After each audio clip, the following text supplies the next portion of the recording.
Okay, welcome to episode 32 of the Following Mechanical Turks project. Today we are going to talk a bit about moving into the second product, where we'd be engaging MTurk directly by posting hits that interrogate the concept of readability that was unearthed in the first product. So I guess before we start talking about that, the last section of the previous product, that's almost almost done. I keep saying that, but I went back and was trying to think about, I was just looking at stuff about discussion questions. In fact, I put something up on Twitter saying, writing a discussion section, any feedback on it. So it just sort of reminded me of what a discussion question does and connecting it to stuff. So I went into, there's a piece by Nathan Stormer and Bertie McGreevy about sort of rethinking sort of some key rhetorical terms, like agency and violence and recalcitrance, and they redo them in terms of capacity, vulnerability, and resilience, and looking at the way in which they set up vulnerability as a capacity with respect to like being addressed. And so I'm trying to weave that in a little bit towards the end of the discussion section, sort of making the case of readability as a sort of bringing the discussion back to sort of ground the discussion in for rhetoricians. And they've got some useful language there towards the end. And also thinking about the ways in which they're setting up they're sort of getting at the question of what's rhetorical, what's non-rhetorical, but it sort of nicely maps onto the ways in which Turks differentiates the human from the non-human. And so thinking particularly this quote down at the bottom of that paragraph, you've got center, these vulnerabilities become articulate with one another through their mutual vulnerabilities, contingently addressing humans and non-humans to the extent. And then there's another one about addressivity, but sort of thinking about the readability as, I lost the train of thought there, but thinking about one of the things we could take away from this, right? One of that our findings is that, going back to the introduction, right, that Mechanical Turks is not drawing sort of one clean inverse line from another kind of essentialist definition of the human. But that essentially one of the ways we can understand the results is by thinking of how it's deploying particular sensitivities, right? What things are humans sensitive to, and what are they sensors of? And that vulnerability stuff was sort of interesting in terms of it as a capacity to sense things. And so in many ways, what Turks is, the way that it parses it is that, human beings have unique sensitivities and unique vulnerabilities, and those map onto a way to think through it. okay. And then I thought it might also be some setup for, down the road as we start sort of interviewing Mechanical Turks and that. But anyway, but they've also got a reading of vulnerability that's not simply a function of weakness, but as a kind of capacity, right? The ability to sense something. So. And just procedurally, the sources, are you aggregating these elsewhere? I mean, I just bring it up because like the first sentence here has Amazon no date publicly described. So I mean, like some of these obviously I could run down. No, I've got them, and I've been slowly starting to put them in APA a little bit, but yeah, I've got that list of sources. I mean, as long as you have the list, because we have I don't know if I built that. The rest of them are in Zotero, and I mean, I can just pull them in there,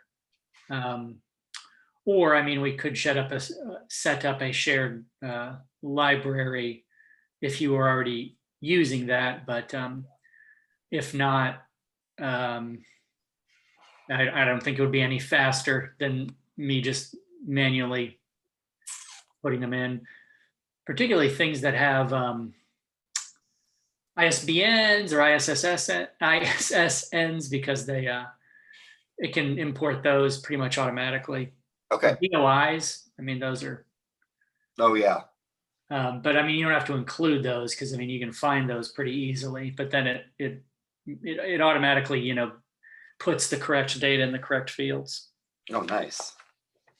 Yeah, it's a really useful tool. I keep impressing upon my students, the advantages of a citation manager.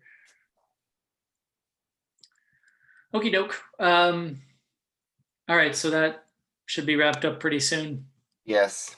Okay. All right, so then looking at the second piece, I mean, one segue is, and we talked about GPT-3 and how that potentially wasn't going to work out. The main reason was, I submitted an application, but I think I'm on the waiting. Well, my thinking is that I'm on the waiting list. I don't know how to frame this. But since then, just recently, Microsoft announced an exclusive license with OpenAI, which is the institution that produces or controls GPT-3. Oh. And I've seen a few write-ups about this, but none of them were really explicit about what that might mean. Right. I mean, does that mean they're the only ones who, the language exclusive license suggests, exclusively they get to use it. This is ours now. Seemingly, like, they didn't buy it, but they're licensing it. And it wasn't clear if that means are all other applications at this point null and void. I mean, that may explain potentially why there was sort of radio silence if there was, some kind of negotiation already underway. Oh, right. If they've signed a exclusive license with Microsoft, they can't then start giving it to people that are on that who put in requests, I guess. You would assume that's what exclusive means. Now, none of the write-ups I saw, they're all kind of circularly just referring to each other. None of them clarified what do the terms of that license mean to other potential licensees. Yeah. I mean, if they just announced a license and it's like, hey, we're going to use this for all these applications, that'd be one thing. But this qualifier, and again, I couldn't find clarity on what that implies, but this would suggest, oh, okay, then no one else is going to get to use it. Right. So the takeaway there, I mean, in a sense, it's like it didn't matter a whole lot because it wasn't getting traction anyway, but this may then kind of shut that door and say, well, it seems like, you're not going to, don't hold out that this is going to click in because maybe it won't. Yeah. So that occurred. Otherwise, though, I mean, what I was looking at was, hits that would potentially interrogate the concept of readability. And, I think it makes sense to just literally focus on that as a term. And I think there's, multiple ways to do that. Hits that look at different kinds of media,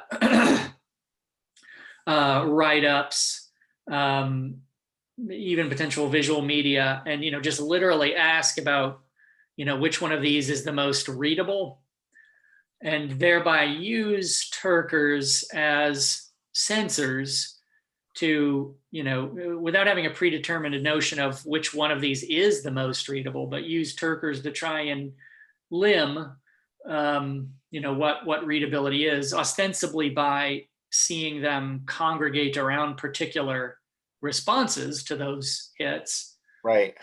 Um, Although potentially there'd be a scatter. And I mean, even then, what you'd want to do is see, what's going on with that scatter.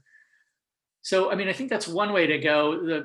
Where I was having a little bit more trouble is, if we're interrogating the concept of readability, I think a tidy way to go is precisely that, is, ask which of these is the most readable, and then try and interpret or ascertain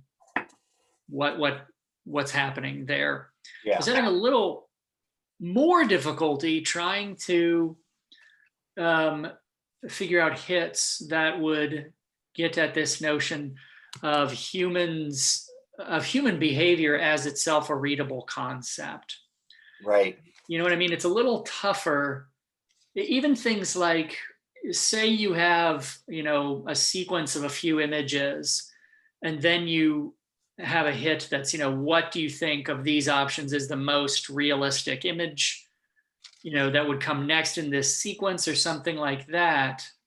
I mean, even there, I don't think you could ask that by saying, which is the most readable image that's next in this sequence. I mean, I think then it becomes cumbersome.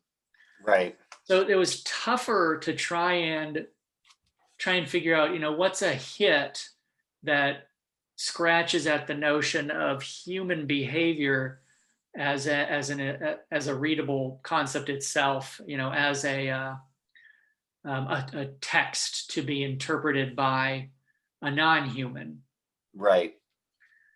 So that's where I was having trouble. It seemed like, asking Turkers which of these, media things are most readable, that seemed more straightforward than something like, it was just difficult to envision a hit that's like, you behave normally, and then we're going to ask a non-human to interpret what you're doing as readable behavior. It was Right. How to, yeah, right. It's easy. It's an easier setup to get them to simply rank things in terms of readability for them.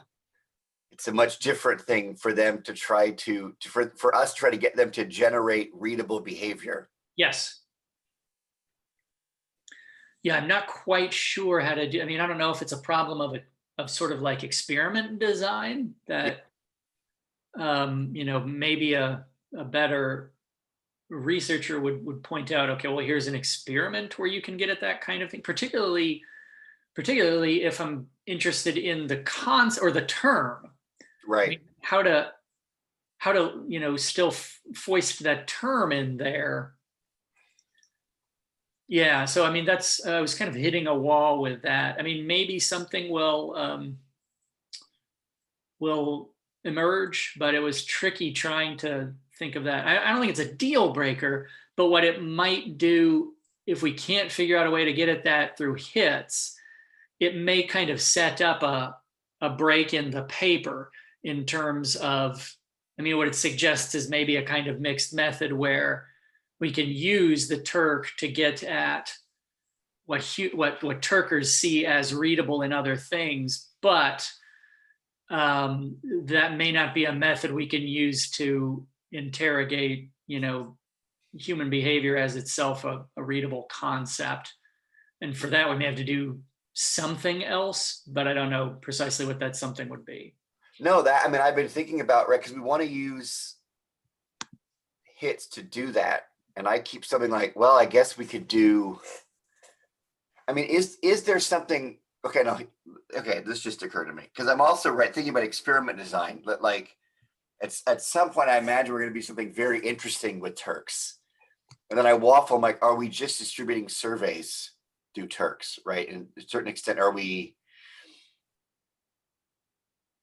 sort of reinventing the wheel? Right? We're not really going to be discovering anything interesting because we're just using a series of methods that have been, right, putting up a hit where we get Turkers to rank things in terms of their readability. I mean, we're sort of just testing their visual acuity, or we might be interested in what they all find interesting in total.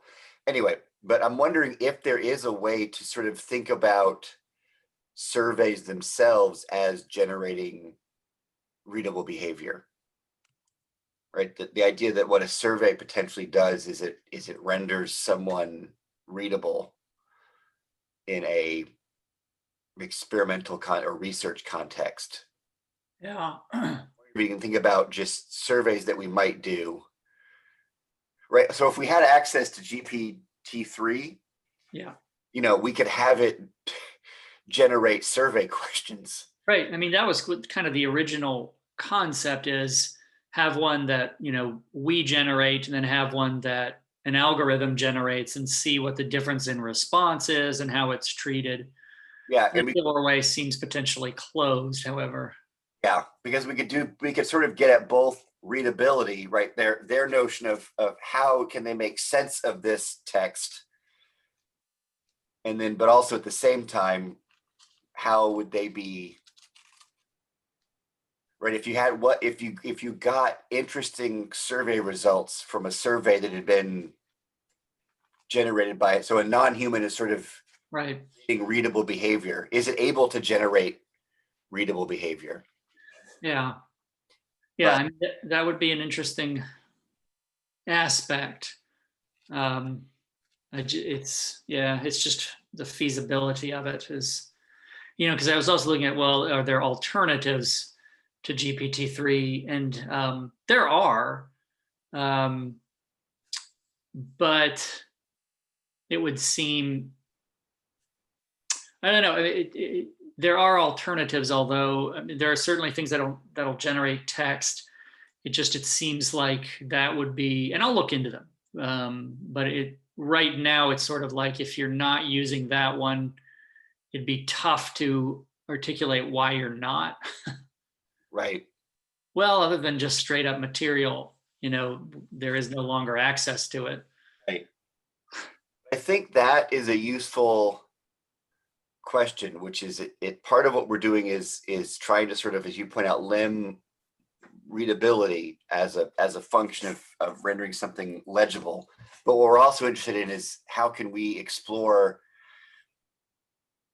hits as a system for generating readable behavior, and is that something that we can explore doing?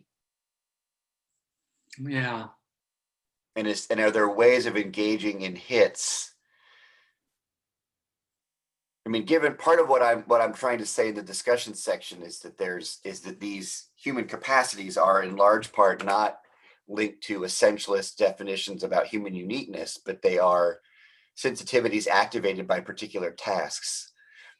So in that sense, human beings aren't simply readable. Their readability is generated within particular tasks. So are there tasks we could create, that some that do and some that don't generate readable text on the part of, like, what's the limit of that? What constitutes a text that's able to generate readable humans, or humans as readable? Yeah, and that came up previously. I mean, something related to that came up previously in terms of early, when we were looking at the sort of boundaries of a hit, right? I mean, Right. In sort of the rhetorical effect of a hit, what kind of response do you get using this versus that? I mean, and it speaks also to that larger question of, in the first study, why some hits were overlooked, right? Or potentially why some hits persisted had to do with their insuitability to the platform. They were either, poorly compensated, or written in an ambiguous, or if not even ambiguous, it's not always even ambiguous. It's like, this isn't worth it, right? Right. It's like the time investment to suss this out, or the task itself, or determining what it wants. I mean, there were a lot of reasons why, or you don't know what the turnaround time with this entity would be, so when you get paid might have been a thing. So there's kind of a couple things there. I mean, I think there may be ground to tinker with the hit itself and see what response you get. And there, what you're doing shifts from the responses you're getting to the hit itself, right? The hit itself is kind of what Right. you're examining. There are a couple of caveats there. I mean, I don't think they're deal breakers, but we would want to check the the ethical guidelines, Yeah. because one of them is sort of not messing with people. I mean, like, I'd want to check that it's like, if you're writing something in a deliberately ambiguous way, is that a little sketchy in terms of, I mean, are you wasting people's time intentionally just to see where? How much of their time they'll let you waste? Yes. I mean, where's the breaking point? I mean, I don't know if that, I'd want to check, just because the other way to view that is, it's like, well, what I'm trying to find out here is if you frame it as, market research, the best way to compose something to get the results you want to get, then I don't see that as, I mean, I see that as, at least the impetus of that is good. It's just, we're trying to write the best one we can. So here's a variety of them. And, we want to see which one is most effective. I mean, if an algorithm were doing that, it'd be almost completely excusable, because you're saying what I'm trying to do here is sharpen an algorithm such that it can write these things. Yeah. But if it's a human doing it, it seems like, are you just doing this to waste people's time? I don't know. I don't know. I mean, it seems like there's a couple of things there, because it seems like you could get IRB approval for that, because again, it's like the risk. It's not like there's physical risk, there's potential financial risk. But I'd like to take a look at, like, as we saw last time, the third party sort of guidelines for conducting research with that MTurk, to Right. see if it would contradict any of those.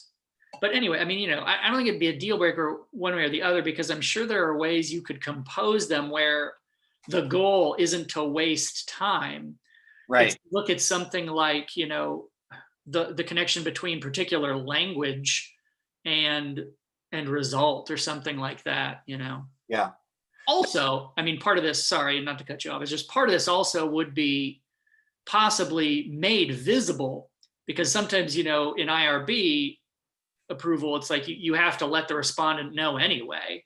So, if in the statement it's like, this, what you're doing here is looking at precisely the connection between the language used and how people provide a response, I mean, then you'd be informing respondents, here's what you'd be doing anyway. Sorry. No, so I was gonna say, just building on that, I mean, what it really gets at too is one of our, and I really like bring up the point that, right, that potentially, as is noted throughout the first product, is that one of the drawbacks is we might be looking at unpopular hits or remainder hits or whatever. But I think what's interesting is if we're really getting at that, the sort of a user's, right, we're now, the first one was looking at the system of MTurks, and now we're sort of more interested in Turkers. And so if part of what we find and discuss in the first one is that we can sort of understand hits in terms of their take on the human is around questions of sensing readability and generating readability. So what we're looking at now is that it turns out is part of what, so if we're backtrack a little bit, if again, we're forgetting at this notion that there's no sort of, that Mechanical Turks is not using a priori essentialist distinctions to determine what the human is in human intelligence tasks, that in many ways that human intelligence is in part activated within the task itself. Mm-hmm. So one of the ways that a hit will generate a definition of the human is that hit itself has to be salient to a Turker. Mhm. Right. So there's like another level at which readability is working. Right. There's readability as it's capacitated within a hit. But before the hit can do that, it has to render itself salient, right? That for that, if we're treating a hit as a kind of actant that generates a particular human capacity, it doesn't do that simply internally, right? Within the way that hit is structured as a task. Yeah. It's also the way that that task is articulated to the human that's going to be enrolled in it. You know, the more I'm thinking about this, the more I'm wondering if it's in line with this previous stuff about literacy.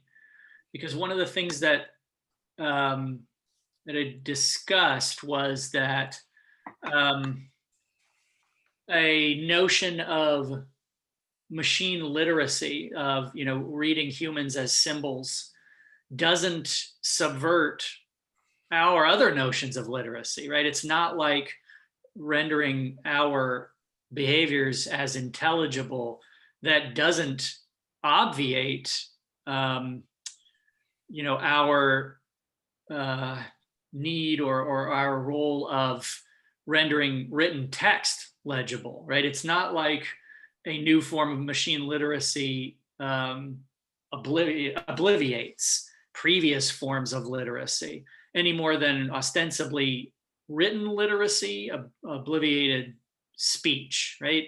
It's not like, we have, graphemes now, we have written language now, we're not ever going to talk to each other again. It's not like it may have changed that. In fact, it almost certainly did, but it didn't obliviate, it didn't remove the need for that. Um, so, I mean, I bring it up because I have this kind of framework, and I wonder if I might be able to dig into this, because that's kind of at least one of the points here is, it doesn't remove our conventional notions of like textual literacy. No. Where do I say that? Probably bolded it. So what now? Oh, yeah. Anyway. Because I'm wondering too, I mean, what's one of the things that also just occurred to me that I'm thinking of is excuse me. So one of the things I cite early in the discussion section is sort of, picking up on the human intelligence task. And there's a really useful definition of and treatment of tasks by the anthropologist Tim Ingold. But he also relates it that tasks take place in a taskscape, which is sort of analogous to a landscape. And I'm wondering if one possible move or just way of thinking about it is in the first product, we're kind of looking at the tasks themselves. And then I'm wondering if one of the things that we're potentially interested in this second one is the larger taskscape, right? That the hit, but now we're kind of thinking about, well, how is that hit getting composed? Mm-hmm. And that's part of, right, the hit itself is a task that's part of a larger taskscape that includes the hit itself being legible or salient to a Turker. Mm-hmm. So in that sense, and again, I'm just spitballing, maybe throwing out too many terms, right? Is there a sense in which the ecology of all these different hits, right, that the hits themselves sort of have to compete to get Turkers? Right. And how is that mechanism of competition or salience being generated, right? A kind of prime for the work of the task itself.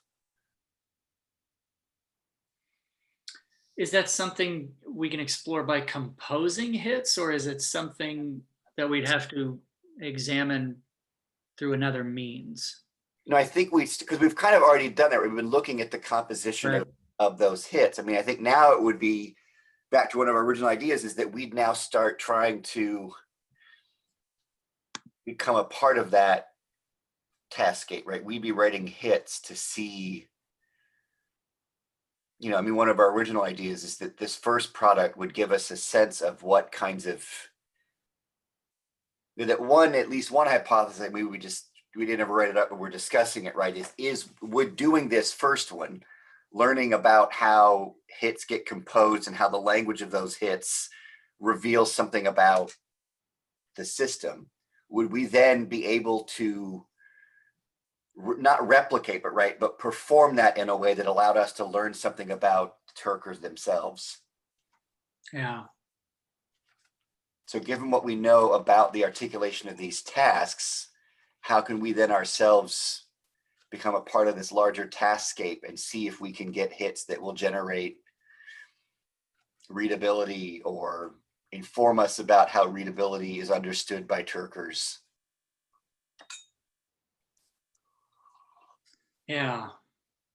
Because right, a big part of this is not just learning the Turker side, right? If the first piece was understanding it from a system perspective, and the second piece is going to be learning it from the Turker's perspective, that it's not quite like that, because what we're also hoping to do is to do something, is to get at what Turkers think by deploying those our own collaboration with Mechanical Turks. Yeah. So in that sense, we're becoming a part of the task.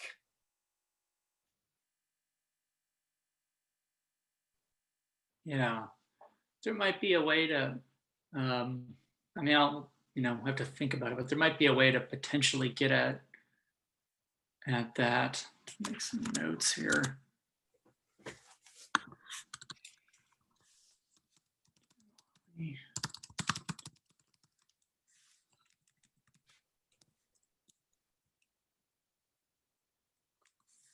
Let's see.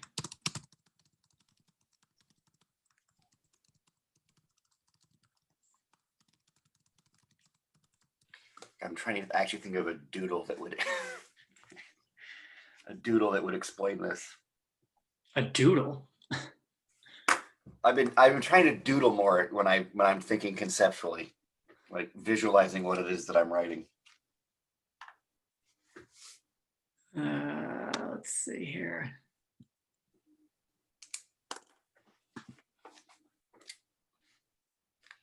Yeah.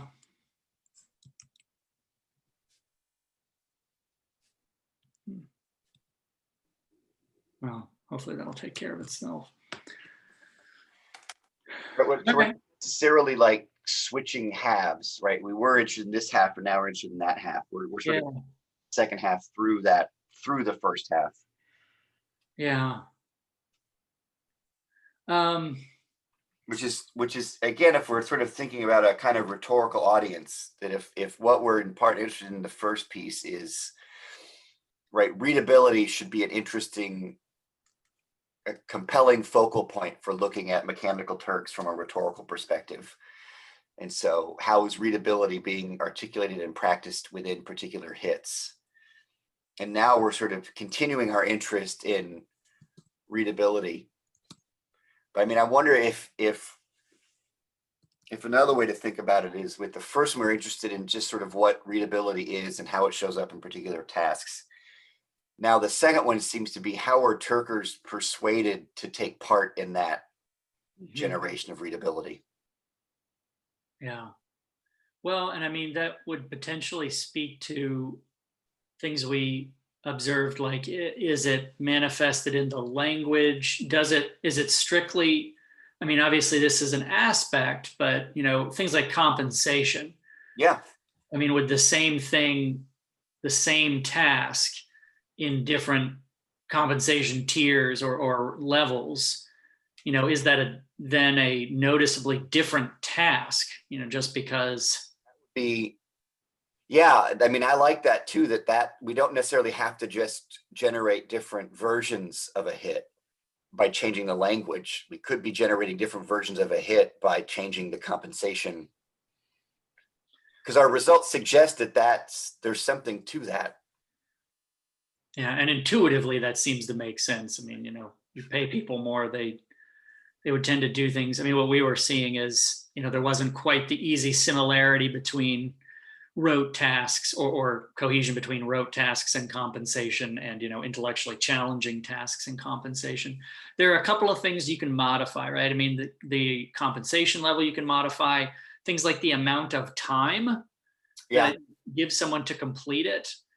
That's something you can modify. And then of course the language you can modify. Those are kind of, and we didn't look at that one, something like time. We didn't look at that in the first product. Yeah. Is there correlation between the amount of time someone has to, and in part because that would be an interesting one to investigate, because it's like to see if there are connections there, because all this is to say, it's like it's not like a big problem, I wouldn't think, to give people extra time to do something, Right. in the same way that giving them extra money is to do something.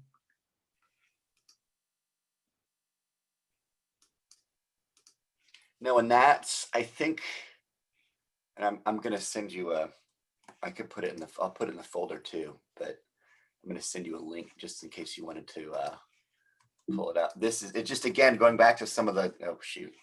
Through Zoom. Yeah, I'm going to send this link. This is the Ingold piece, the temporality. It reminded me at the beginning of the Ingold, because the piece that I'm pulling from, he calls the temporality of the landscape. Mm. But it strikes me that we're one of the ways it's at least helping me at this stage think about it is we're moving from product one to product two, from the level of the task to the level of the taskscape, right? If now Right.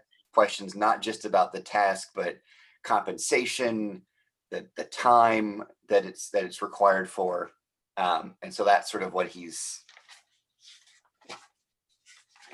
Is it a question of grain size from the task zooming outward to broader, the task in situ? I mean, maybe it's less, I think, a move outwards. I think they're just like lateral moves, right? Other adjacent tasks this task is a part of.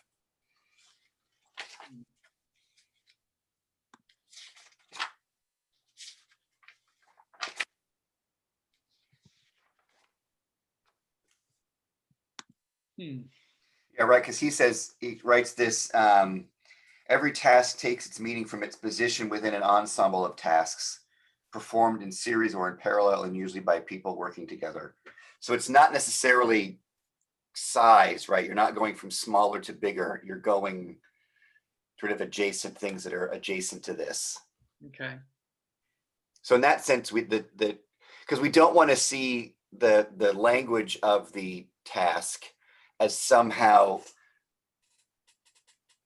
smaller in grain size than how much the task is being compensated, right? That the language of the hit doesn't sit underneath compensation, right? Compensation is sort of parallel, like the language of the task, right? Even thinking about how it's organized in the spreadsheet, right? That there's the title of the hit, the description, right? That whole thing is the taskscape. In a sense, they're all metadata. Yeah, right. One's not in the other. They're all there. That's an ensemble of things. Yeah. And so now what we're interested in is not simply examining the language of a hit or the time it takes or the compensation. We want to now tweak all of those to see how the whole thing is shaping Turker experience. But we're not just interested in surveying Turks. We're interested in generating them. I wonder if the concept of metadata might be useful or might be tangential. I think I shared this. I've been reading this. It's this MIT Essential Knowledge series. And it's an interesting piece on. I bring it up because I wonder if, aspects of readability might be invested in metadata, in things that are attendant to something else. So, I mean, the readability of a situation may cue on metadata aspects. Yeah. And that would also go back to the conversations that we had with Jim Brown, right? His distinction of the three-part, right? We argue about software, we argue in software, and we argue through software. So his about in, I think that's he's got that three-part of sort of prepositional, right? Arguing about software, which is sort of right debates about whether or not we should use this or that, arguing in software, and then arguing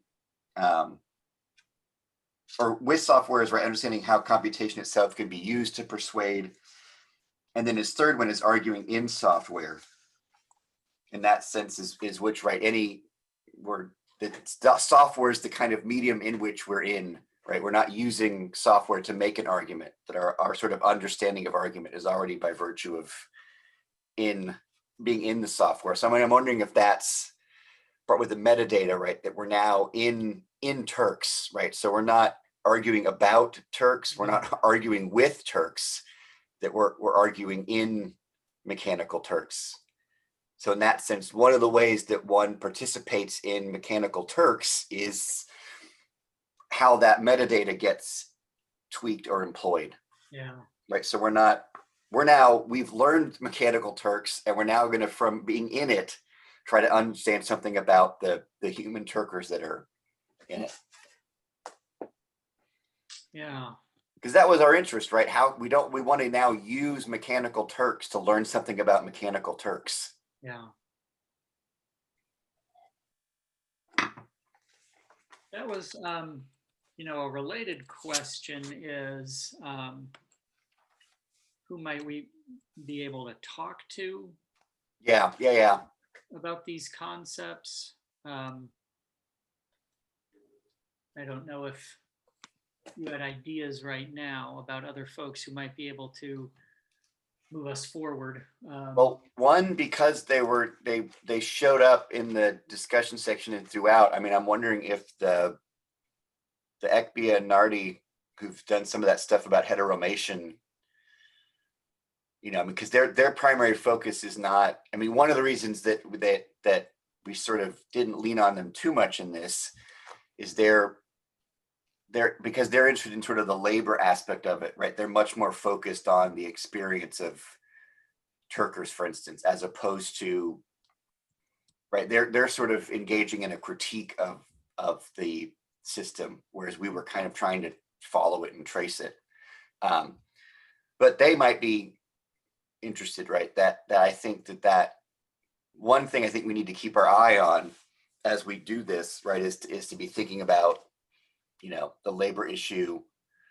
I think the demographics of Turkers potentially is something that I'm also imagining, the kind of feedback that we'll get, because there was a really helpful piece that came out recently about, and I think I shared this. It's the Orientalism and Informatics, Alterity from the Chess Playing Turk to Amazon's Mechanical Turk. And this was by this name is Bernard Dionysius. I think it's Geohagen. But yeah, I don't, just sort of thinking through that, right? That how is, right, that it's a Turk that is takes part in a kind of Orientalism and stuff like that. So anyway, but because one of our questions is sort of how do you get the guy in the cabinet? Yeah. But I don't know, that they might be interesting from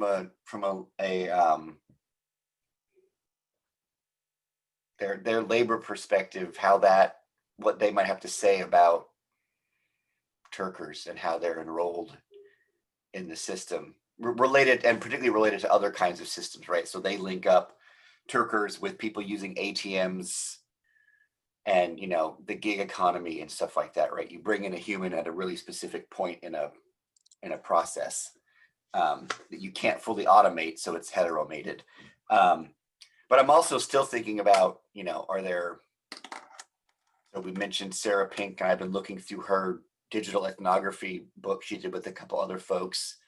But, you know, bringing in people that are doing interesting stuff with ethnography might be potentially useful.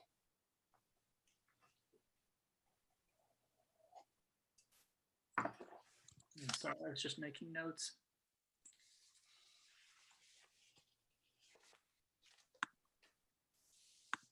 Yeah, and then this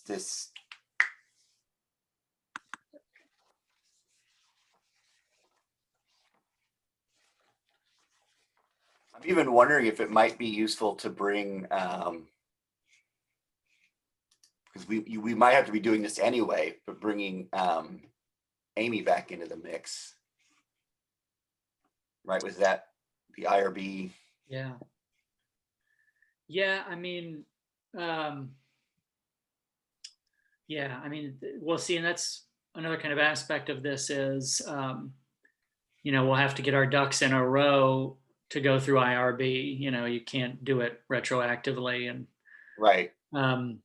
it is kind of one you kind of have to think about what you're doing in advance, right? You know, you have kind of limited ability. I mean, you can always submit changes and do different things. You are allowed to do that, but you know, we do have to have, and there are also timetables. I don't think what we're doing would require a significant review, but like my institution's IRB, there are certain deadlines. It's like, you know, it's got to be in before this in order to hear back before then. You know what I mean? Some things are rolling, but not everything. They have punctuated meetings for larger scale things. I don't think what we're doing, because I mean, ultimately, if what we're doing falls under the aegis of giving surveys, you know, the risk is potentially pretty limited, I would assume.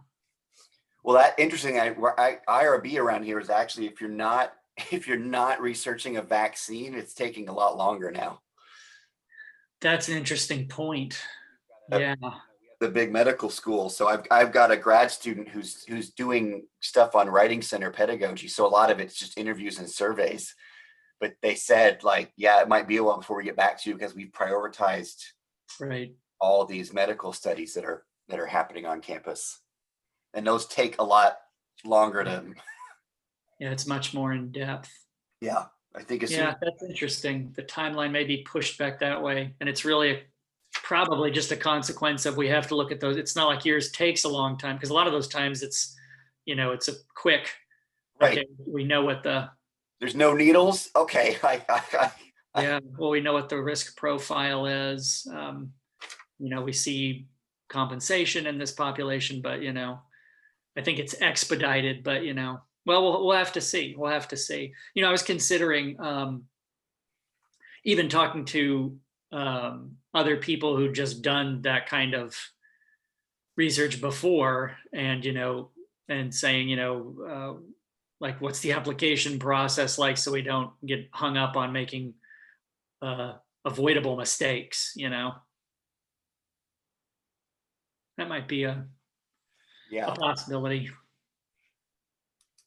And I wonder too if that might be.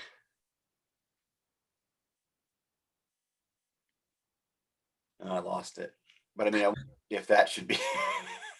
Oh, damn it, I lost it Already. Yeah, losing thoughts in this economy. I can't afford to lose my thoughts. Yeah, that might be then if we want to bring on some ethnography folks, maybe bringing them on sooner rather than later, because they might also have. Yeah, just pragmatics. Yeah. Yeah, because I mean, I think they'll have to, I guess, look at the language of those. Yes. And yeah, so. I mean, that's the thing, you know, in some ways it's different from work that I think a lot of us are used to, where it takes you where it takes you. You know, and a lot of this kind of stuff is like, well, you have to do that in advance, and then you can't make changes to this without additional verification, you know, because of ethical reasons. So would we then have to have all of these hypothetical hits? Yes, written. posed ahead of time. Yes.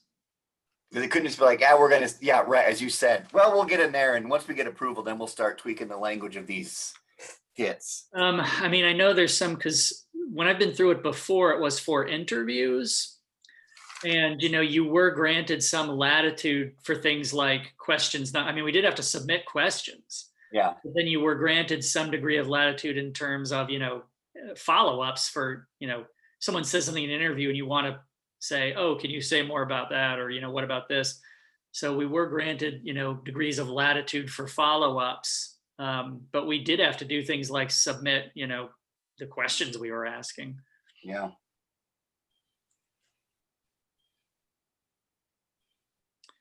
Yeah, Well, I imagine, and I can't say with certainty, but I imagine it's like the more fully articulated it is, the less, you know, difficulty you have. If it's like, here's precisely what's going to happen, then that space for, negotiation kind of closes down, which I would think have the advantage of expediency. right. You don't have to sort of back and forth about how far afield you can go if it's like, this is literally what we're going to post. Yeah. Which does really interesting. I mean, bring back those early conversations we had about Amy about how IRB itself. Yeah, functions. We'll have to kind of go back through that again. Well, and who was it we were talking to? Was it Jim? Someone had had an unusual IRB experience. Oh, it was, yeah, it was Jim thinking, it was talking about either something he had done. Twitter research, right? Some ruling that was basically like, well, if this sticks, then all internet research is. It had to do with identifiability, right? I mean, like if you quote tweets, even if that traces to a screen name, like you could look this up, you could find the screen name. And so that potentially runs the risk of making a person identifiable. Yeah. I don't, that particular aspect won't emerge, but it underscores that, these, it is a board. I mean, it's in the name, review board, right? So it's like, it's people making decisions, based on protocol, but, it's like a panel of judges. Right. I mean, that's the reason why they do it, is because you can't reconcile it just by the law itself. You actually need a panel of experts to determine, okay, well, here's what this actually is. Right. You never quite know how that's going to go with certainty. Well, yeah, because it's, as we learned talking to Amy, it's going to depend on what their definition of human invulnerability is. Yeah. And that's a shifting thing. Well, it's something to consider because, yeah, it adds a kind of time element to this, and also sort of a sequential element that, there's a degree to which some things will have to come first before you can kind of start using them. Right. That might be kind of a not next step, but early step in terms of like, if we're going to be doing some of these things, we can tangibly work on like, quite literally, what hits are you going to post? Because we'll need to. Yeah, we can't get too far ahead of ourselves and end up with a bunch of, yeah.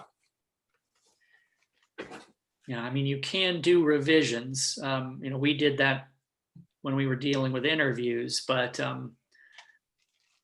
you can't radically deviate from what you're doing. At least I don't think so. We didn't try to. But yeah, so I mean, I think thinking about who we want to bring on and how they might contribute. Yeah, and then I mean, I'm thinking of some hits, but then thinking about what other kinds of, how many hits we might have, how many different versions of the language. Yeah. Need, and then running through the different, metadata categories that we can then tweak for each of those. Yeah, I mean, we'll have to think what do you want the hits to do? And Right. then we'll have to think about, does that require, them to be rewritten in a couple of ways? Or, I mean, quite, specifically, what questions are you even asking? And then do you want that language to be shaped in different ways? Do you want to also alter things like compensation, Right. duration? So we'll have to kind of think, what is it we want these? It's not the answer we want to see, but what question do you want answered or addressed Uh, by these hits? What research question are you addressing? Hmm. yeah, I think we've got two types of tasks, right? Tasks that try to the limits of readability Yeah. in a couple of ways, and then hits that attempt to get humans to generate readable. Or responses about readability. Yeah. What was that? Oh, I got a reminder. I've been using Google Calendar, and they've got the tasks feature, which is quite nice. I've used that, but I've never had that. I guess I've never set it up to chime at me. I have to have it yell at me all day. I'm such a big deal now. I'm so busy with all my various responsibilities. Well, I've always been very task and calendar driven, but Shocking. I've tried to turn down the number of things that bleep at me. Yeah, no, it'll just be like four things it bleeps at me during a day. Yeah. It's because they've started to become just background noise, and Well, I'm more aware of them now when I'm on Zoom meetings and I'm not muted and my computer starts beeping. It made me more self-conscious about that when things beep when I'm on a Zoom meeting. I'm assuming you've got that audio file so that at any point during a Zoom meeting you can just play it and say, "Oh, I got to get out of here." Yeah, Just put that on a soundboard. yeah. Toronto. All right then. All right. Well, oh, look at the time. It's been an hour, so maybe that sound cue was appropriate. Yeah. Um, all right. Well, obviously, first things first. Finishing the first product, so that can be posted and the wheels can be moving on that. Yeah. And then these other things of, to whom do we speak? What should these hits be? So I think two people, I think maybe I'm going to email Sarah Pink. I mean, I don't know if that's a possibility because she's Can you spell that name for me? Last name? Pink. Oh, okay. So it's literally okay. But it shot in the dark. It might be interesting. And then I think maybe I'm wondering if one of the things, and also to make this sort of, to keep it interesting and appealing to lots of people, is maybe bring in some people who might sort of be more attuned to I don't know if this is the way to phrase it, but sort of the broader ethical dimensions of what we're doing. Hmm.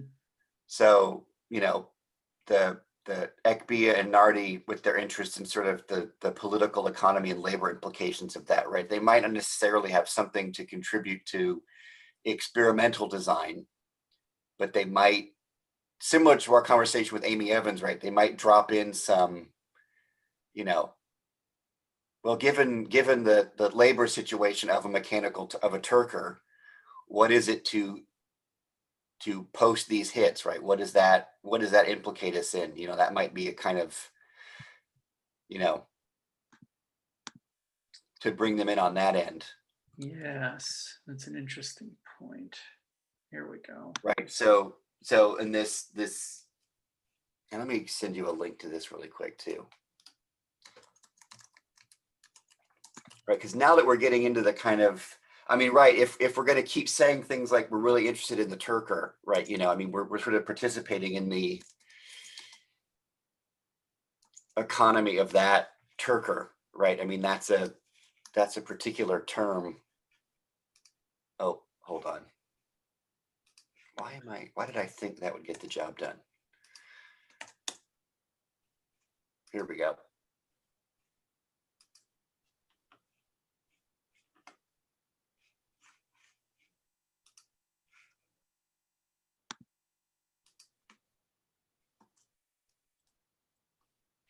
Okay, here's the link to this that piece about Orientalism and informatics, alterity from the chess playing Turk.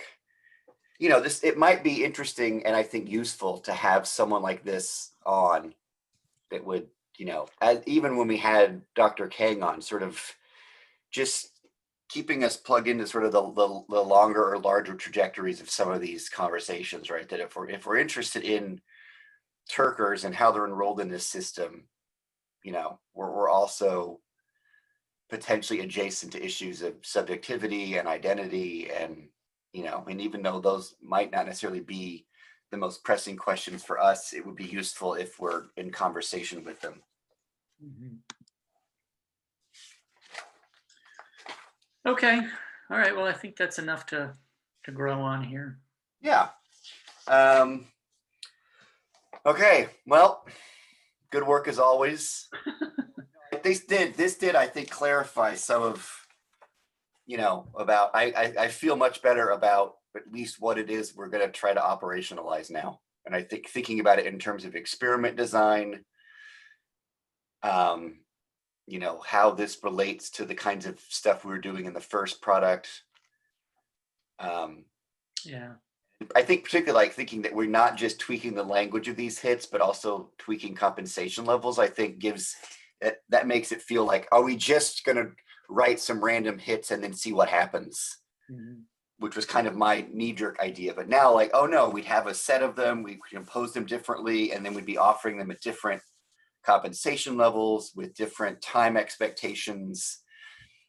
And that seems like, I think, more in line with one of our original ideas, which is how can we now get within mTurkers, and by understanding a little bit more and tweaking some of its elements, how can we learn about what draws Turkers into particular tasks? Right. Okie doke. Okay. All right. Well, I will talk to you soon then. All right. All right. See ya.